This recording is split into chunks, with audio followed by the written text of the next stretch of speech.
High Admiral Zoreth stood at the observation deck of the Imperium flagship Sovereign Wrath, four copper-toned hands clasped behind his back. The star charts painted Sol as a footnote, a yellow dwarf orbited by 8 planetary bodies, one of which teemed with a bipedal species that had barely breached their moon.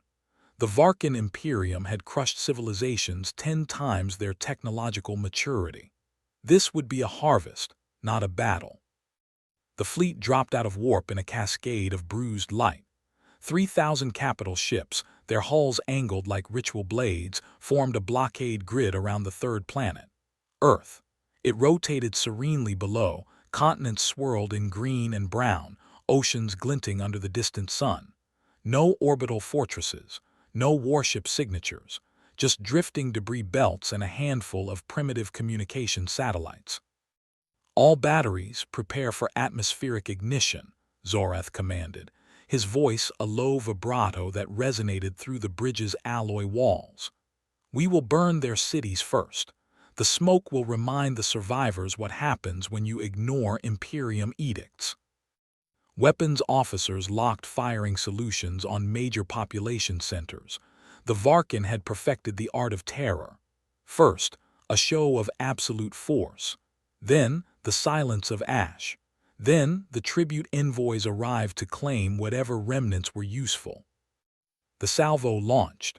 Blinding lances of superheated plasma streaked toward the blue curve. They never reached the stratosphere. A barrier materialized 200 kilometers above the surface, a honeycomb of translucent hexagons, each pulsing with a cold, steady light. The plasma bolts struck and flattened, spreading like water against stone. Energy rippled outward and dissipated. The cities below remained untouched, their nightside lights twinkling as if nothing had happened. What is that?" hissed Tactical Officer Ixar, his 4 eyes widening. Zoreth's throat tightened. "Raise shields, all ships." A subspace spike screamed across every sensor panel. The empty void around Earth shimmered, and then they were there.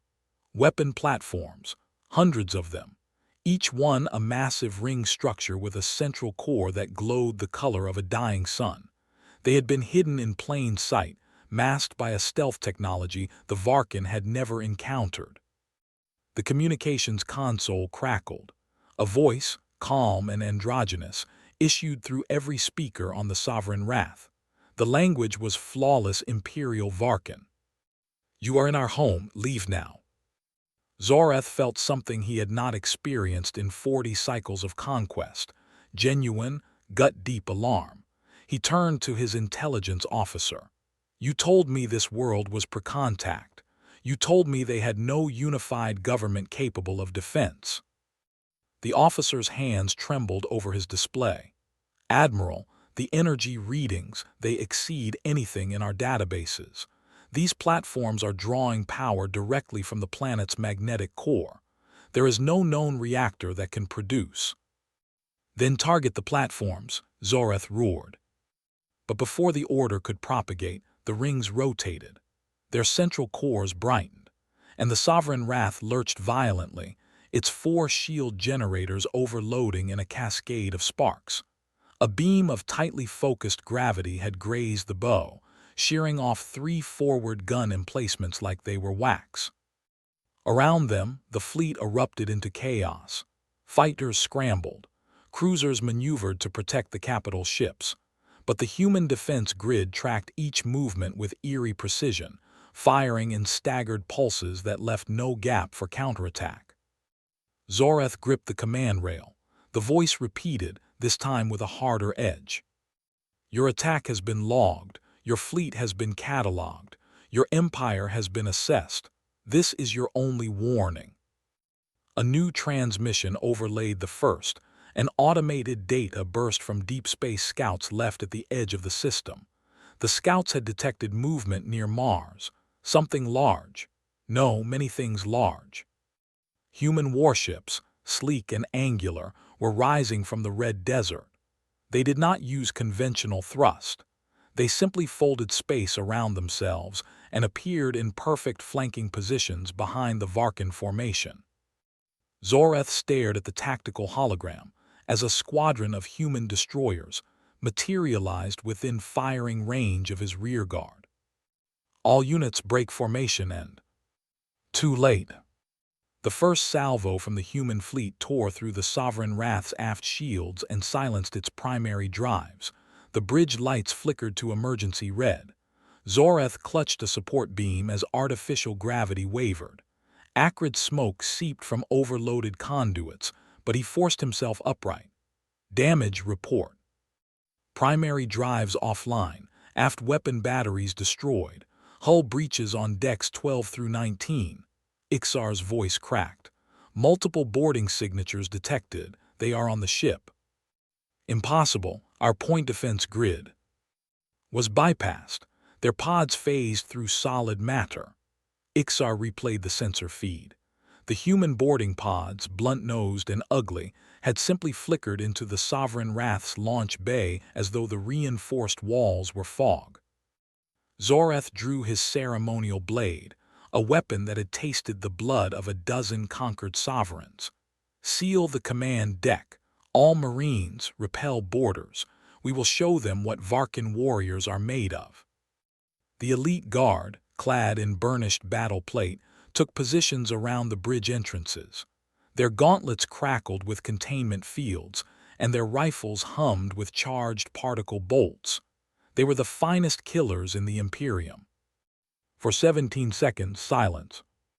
Then the blast doors blew inward, not from explosive force but from a perfectly placed kinetic hammer that turned the alloy into shrapnel. Varkon Marines opened fire. Particle bolts streaked down the corridor in a blinding volley. The humans walked through it. Their armor absorbed every shot, the energy scattering across reactive plating that shifted from matte gray to shimmering white with each impact. They moved in a tight formation, rifles raised, firing single rounds that punched through Varkon battle plate like parchment. Their helmets obscured their faces, but their movements were synchronized, almost choreographed. No wasted motion, no hesitation. Zoreth saw his guards fall, one after another, precise headshots detonating their cranial plates. The humans were not soldiers, they were surgeons.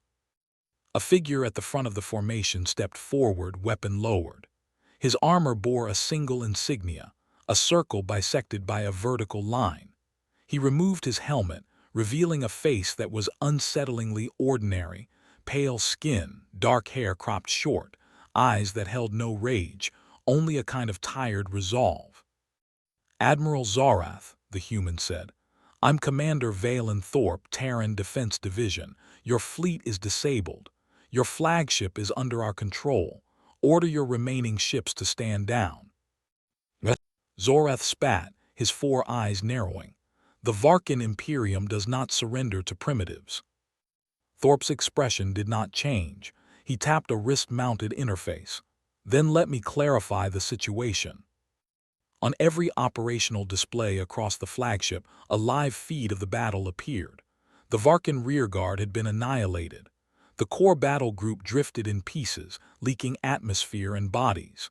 Human warships, small, fast, and impossibly agile, had surrounded the remnants and were systematically disabling their weapon systems.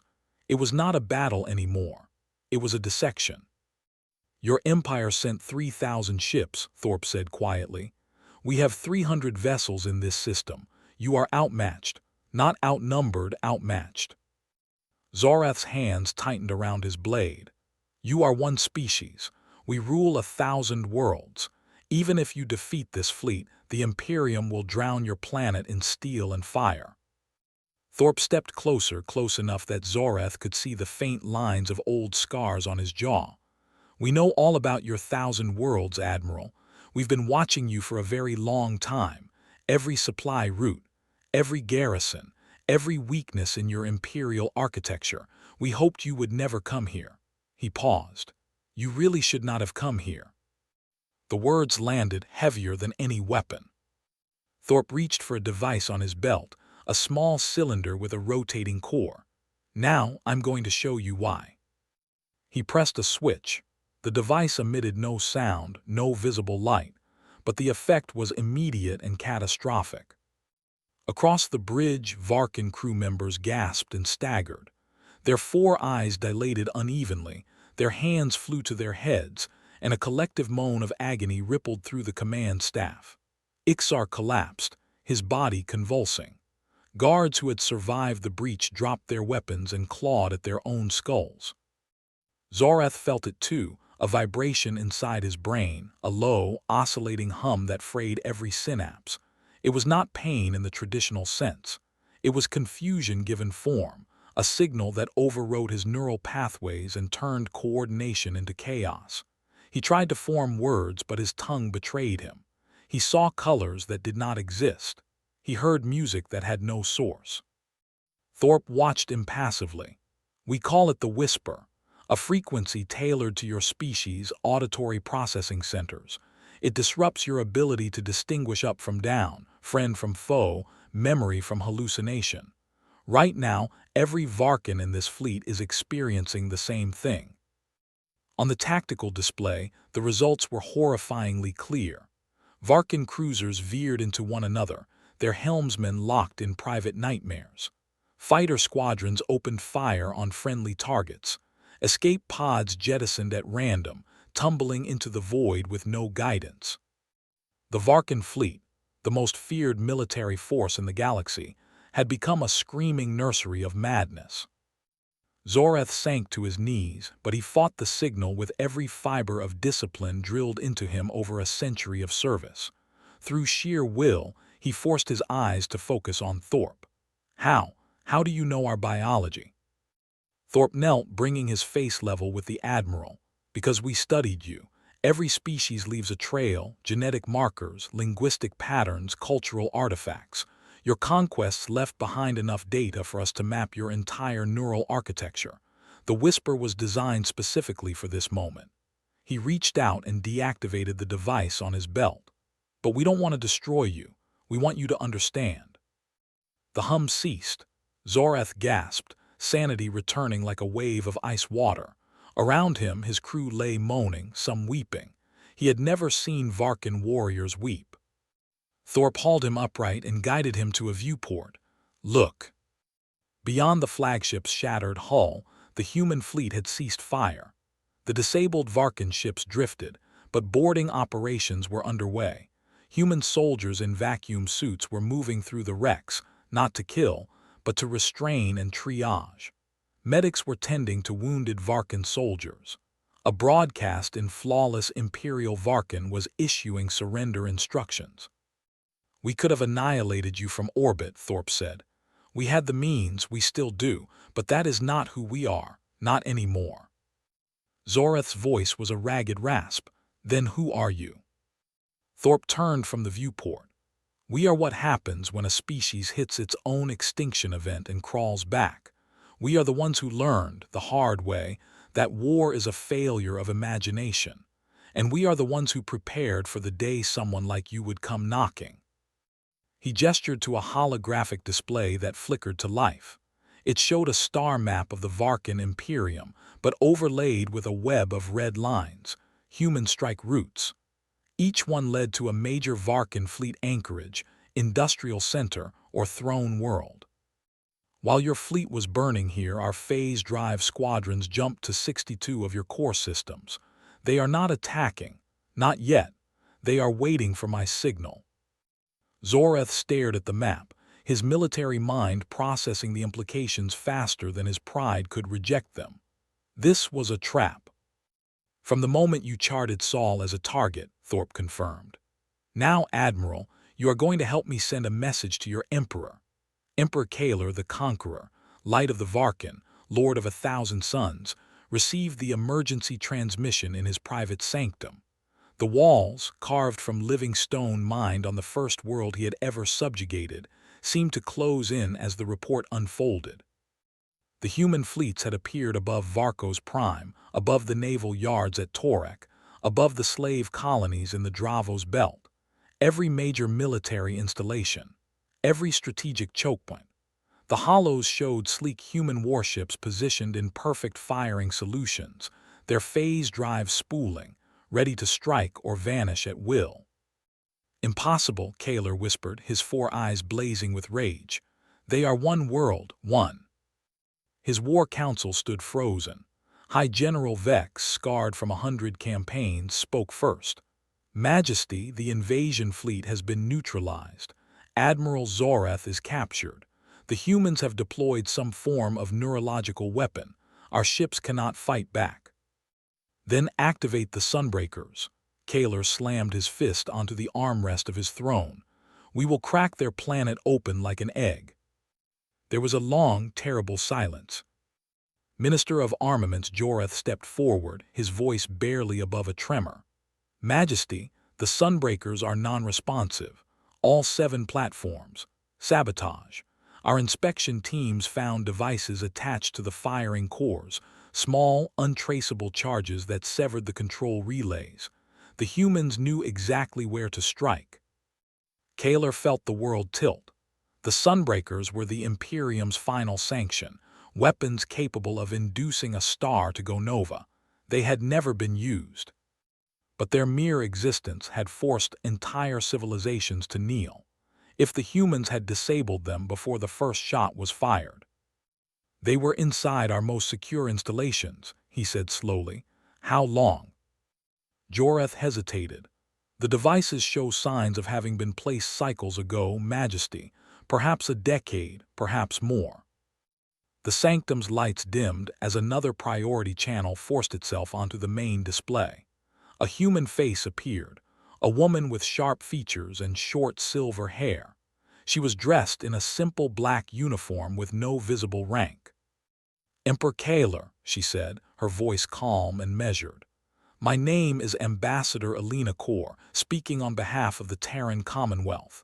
By now you are aware that your invasion has failed and your strategic deterrents have been neutralized. We are not here to humiliate you. We are here to offer you a choice. Kaler's fingers dug grooves into his throne. You dare address me as if I am a minor governor. I address you as a leader whose next decision will determine whether the Varkon species survives the week, Korr replied without inflection. Your fleet is disabled, not destroyed. Your core worlds are under our guns, but we have not fired on civilian populations. This restraint is temporary. I am authorized to accept your unconditional surrender and to discuss terms for a lasting peace. Terms? Kaler's laugh was a bitter, jagged sound. You expect me to negotiate while your weapons are aimed at my heart. No, Korr said. I expect you to listen while I explain something that has been hidden from your empire since its founding. The reason you were allowed to conquer 1,000 worlds without interference. The reason Earth was left alone. She paused, letting the silence stretch. Humanity is not what you think we are. Korr's image shifted, replaced by a holographic timeline that stretched back millions of cycles. The galaxy had been a different place once, empty of the great powers that now squabbled over its stars, but it had not been uninhabited. Before the Varkon Imperium, before the Kree Conclave, before the Sen Alliance, there was a civilization, Korr narrated. They built the first hyperlanes, seeded life on barren worlds, and waged a war against an enemy from beyond this galaxy. They called themselves the Architects. The timeline showed images. Vast ring structures encircling dead stars, archive vaults buried inside hollowed moons, a network of gateways that spanned the galactic arms. The art style was unmistakably human, angular, efficient, but with flourishes of creativity that spoke of emotion and culture. The architects were us, Korr said. Humanity in our original form. We were the galaxy's first custodians, and we were nearly destroyed by an enemy we could not defeat. The display showed sensor logs of a dark shape, something that swallowed light and twisted space around it. A Voidborn incursion. The footage was ancient, degraded, but the horror was unmistakable, planets torn apart, stars flickering out, entire systems erased from existence. To survive, we did the unthinkable. We erased ourselves. We burned our records, collapsed our empire, and retreated to a single world, Earth, where we forced ourselves to forget. We rebuilt from nothing, again and again, hiding in plain sight as a primitive species while the galaxy filled with new powers. All of it was a shell game designed to make the Voidborn believe we were extinct. Kaler's War Council exchanged stunned glances. High General Vex looked like he had been struck. "You expect me to believe this myth," Kaler growled. "You can verify it," Korr replied. "The proof is everywhere. The genetic markers that all humanoid species share, Varkon included, trace back to Earth. Your language structures evolved from root codes we embedded in the first seeded colonies. Every hyperlane in your empire runs on infrastructure we built before your ancestors learned to walk upright. You are our children, Emperor, and you just tried to murder your parents." The map of the Imperium reappeared, but this time it was overlaid with a new layer. A network of hidden installations on every Varkon world, buried deep in geological strata. Archive nodes, observation posts, emergency caches. "We have been watching you from the moment you achieved spaceflight. We allowed you to rise because the Voidborn hunt only advanced civilizations, and we needed a shield of noise to hide behind. But your unprovoked attack on Earth changed the equation. By revealing ourselves to stop you, we have announced our existence to the Voidborn. The trap is broken. The real war is about to begin." Kaler's fury warred with a dawning terror. He had built his identity on being the apex of all things. Now he felt like a child who had kicked over a sandcastle only to discover it concealed a nuclear weapon. Korr's voice softened just slightly. "You have two choices, Emperor. Cling to your pride and die alone when the Voidborn come, or surrender your throne and join us in the fight that matters. Your weapons are useless against us, but you are still a brilliant military mind. We need every species, every fleet, every world united against what is coming, starting with you." Kaler stared at the display. For a long moment no one breathed. Then he rose from his throne and did something no Varkon Emperor had ever done. He knelt. The surrender ceremony took place aboard a neutral station orbiting a dead world between Varkon and Terran space. It was a utilitarian facility, chosen deliberately to avoid any symbolism of conquest. Commander Thorpe stood beside Ambassador Korr, both in formal dress, as Emperor Kaler signed the Accord of Union before a live broadcast to every civilized system. The terms were absolute. The Varkon Imperium would disarm all offensive weapons, dissolve its tribute network, release all slave populations, and integrate its military into a joint command under Terran leadership.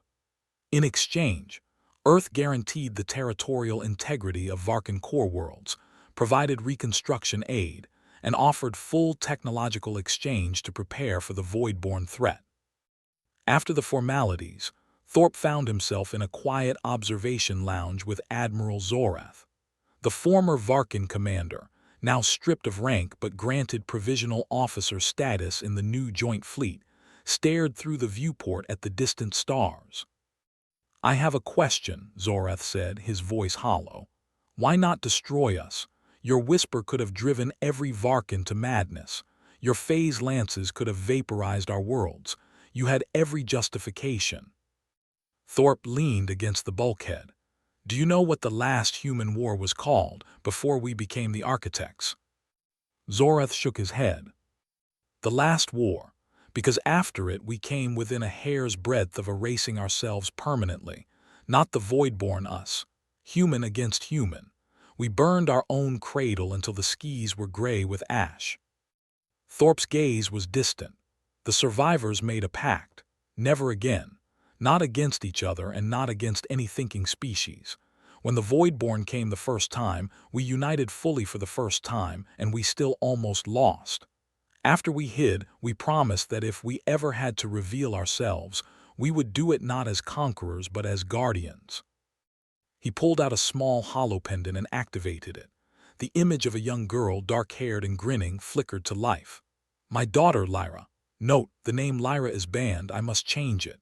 The character name Lyra is banned. I'll change it to Lena. "My daughter, Lena. She was asleep in our apartment in Nairobi when your first salvo hit the shield. She woke up, looked out the window, and saw the sky turn to lightning. She asked me if we were going to die. Thorpe pocketed the pendant. I told her the truth. I said, "No, little star, we are not going to die, because we have been waiting for this day for a very long time and we are ready." She believed me. He met Zoreth's 4 eyes. I did not want her to grow up in a galaxy where the strong eat the weak. I wanted her to grow up in a galaxy where strength means protecting others. You asked why we didn't annihilate you.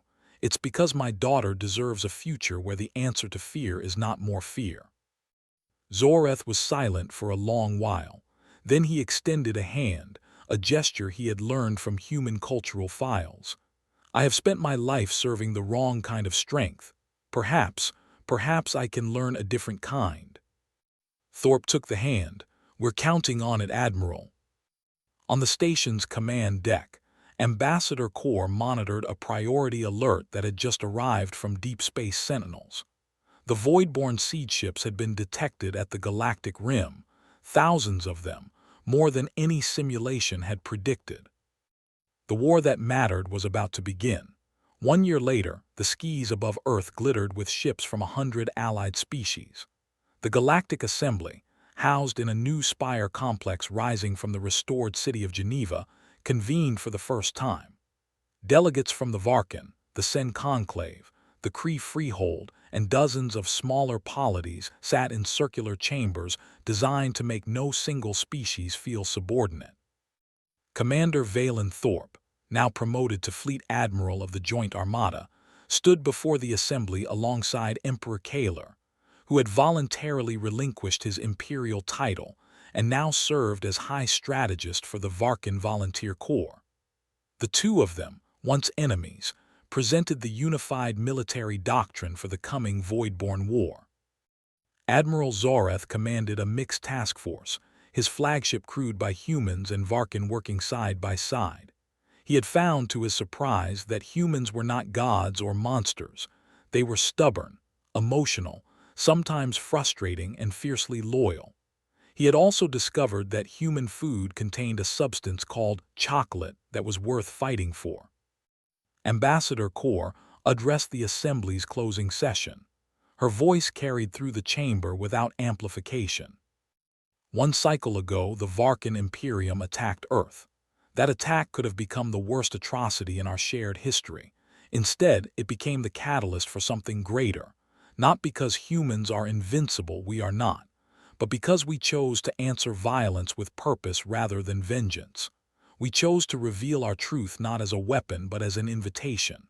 Today, we are not Earth and the Imperium. We are the First Compact. And we will face the Voidborn not as scattered civilizations, but as a single, unbreakable wall. The assembly rose in a standing ovation, a gesture that had spread from human diplomats to every culture. Later that evening, Thorpe stood on a balcony overlooking Lake Geneva. The water reflected the lights of the spire and the distant glow of orbiting shipyards. Elena ran up behind him and grabbed his hand. "Papa, is the war really coming?" she asked. Thorpe knelt to meet her eyes. "Yes, but we are not afraid. We have friends now, good friends." Elena looked up at the sky, "Even the ones who attacked us." "Especially them," Thorpe said, "because they know what we chose not to do, and they will never forget." Above them, a formation of human and Varkon cruisers ignited their phase drives in unison, vanishing toward the Galactic Rim to join the growing fleet that would meet the Voidborn head-on. The worst decision in galactic history had become the best hope the galaxy had ever known. Because when the most feared empire attacked Earth, they did not find a victim. They found a leader.